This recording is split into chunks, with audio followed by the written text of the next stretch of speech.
Bismillah. Asalaamu calaykum waraxmatullaahi wabarakaatuhu. Waxaan idinkula soo xiriiray in aan ka hadlo dhacdo waxashnimo ah oo xalay toole ka dhacday tuulada Cadiley ee degmada Afgooye. Inna lilaahi wa inna ilayhi raajicuun. Markuu horeysa waxaan cambaaraynaa falkaas waxashnimada ah ee loo geystay dad maati ah aan huweysneen loo geystay ayaan cambaaraynaa.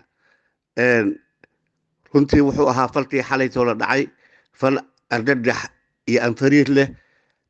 Maxaa yeelay wuxuu ka dhacay hooy qabanqaabo aroos uu ka socday ayuu ka dhacay. Waxaana halkaasi ku dhintay, rabbi subxaanahu watacaala ha u naxariisto, 8 qofood ee ay ku jirto ilmo yar. Waxaa kaloo ku dhaawacmay ilaa iyo 10 qofood. marka waxaan leeyahay intii ku dhimatay rabbi subxaanahu watacaala ha u naxariisto, intii ku dhaawacantayna rabbi subxaanahu watacaala si degdeg ah hagu boogu dhayo. Runtii degmada Afgooye waxay noqotay bahala galeen ayay noqotay. Waxaa lagu beegsadaa nabadoonadii, waxaa lagu beegsadaa haldoorkii degmada. Maalin aan wax lagu dilaynin male. Usbuucii 3, 4, 5 ayaa la dilaa. marka waa degmada keliya ee uu ka jiro amni daro baahsan. Maamulka koonfur galbeed waxa uu gabay inuu wax ka qabto sugidda amniga guud ahaan gobolka Shabeellaha Hoose, gaar ahaan degmada Afgooye oo ay ku soo noqnoqotay tacdiyaadkaasi dilalka ah.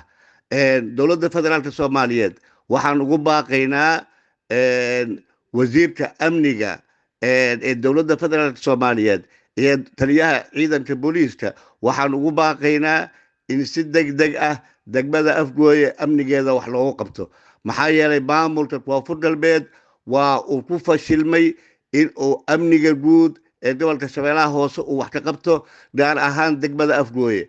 marka waxaan leenahay ummadaas la-anaysa maalin walba la dilaya waxay u baahan yihiin badbaado. Rabbi subxaanahu watacaala ka sokow waxay badbaado aga baahan yihiin dowladda federaalka. marka waxaan leeyahay shacabka degmada Afgooye waa dhiban yihiin, amni daro baahsan ayaa haysata. Waxaan soo jeedinaynaa oo aan ku baaqaynaa in si degdega arrintaas wax loogu qabto ee amni darada lagu haayo degmada Afgooye. Degmada Afgooye waa dad beeraley ah, waa dad tacbata ah. marka waxaa aad iyo aad ayaan daro u ah in maalin walba laga dilo haldoorka dadkaasi ay leeyihiin. Shalay ayaa ugu dambeysay iyo daraad nabadoono isxigxiga ayaa lagu dilay.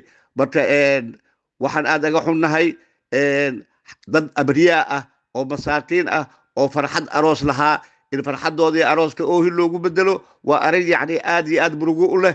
marka waxaan dowladda federaalka mar labaad iyo mar saddexaad cod dheer ah aan ugu baaqaa in ay amniga degmada Afgooye si degdega wax loogu qabto. maxaa yeelay maamulka koonfur galbeed waa ku fashilmay in uu wax ka qabto guud ahaan gobolka Shabeellaha Hoose amnigiisa, gaar ahaan degmada Afgooye. marka waxaan leeyahay dowladda federaalka ummadaas masaakiinta ah waxay u baahan yihiin badbaado. waa in si degdega amnigooda wax loogu qabtaa ayaan soo jeedinayaa.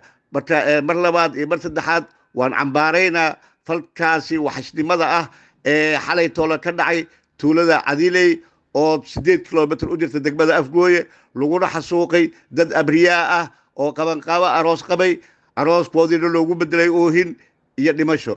marka intii ku dhimatay waxaan leeyahay rabbi subxaanahu watacaala ha u naxariisto, inta dhaawacana rabbi subxaanahu watacaala si degdeg ah ugu boogu dhayo. ehladii iyo qaraabadii ay ka geeriyoodeen musiibadaasi, dadkii ku waxyeeloobay iyo dadkii ku geeriyooday waxaan leeyahay sabir allah idinka siiyo. inna lilaahi wa inna ilayhi raajicuun.